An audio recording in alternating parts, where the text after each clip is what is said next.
3% ತುಟ್ಟಿ ಭತ್ಯೆ ಹೆಚ್ಚಳ ಆದರೆ ನಮ್ಮ ಒಂದು ರಾಜ್ಯ ಸರ್ಕಾರಿ ನೌಕರರಿಗೆ ಎಷ್ಟು ಹಣ ಹೆಚ್ಚಳ ಆಗಲಿದೆ ಅದಕ್ಕೆ ಸಂಬಂಧಿಸಿದಂತೆ ಈ ಒಂದು ಸ್ಲೈಡಲ್ಲಿ ನಾವು ನೋಡ್ಬೋದು.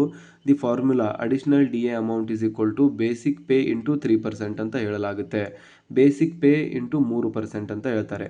ಎಕ್ಸಾಂಪಲ್ ಕ್ಯಾಲ್ಕುಲೇಷನ್ ಬಂದುಬಿಟ್ಟು if your basic pay is R S 40,000 then monthly increase will be. ನಿಮ್ಮ ಒಂದು ಸಂಬಳ ಬೇಸಿಕ್ ಸಂಬಳ 40,000 ರೂಪಾಯಿ ಆಗಿದ್ದರೆ ನಿಮ್ಮ ಒಂದು ತಿಂಗಳಿನಲ್ಲಿ ಎಷ್ಟು ಅಮೌಂಟ್ ಹೆಚ್ಚಾಗುತ್ತೆ ಅಂತ ನೋಡೋದಾದರೆ 40,000 ಇಂಟು 3% ಅಂತ ಮಾಡ್ತೀವಿ, which is equal to 1200 extra per month ಅಂತ.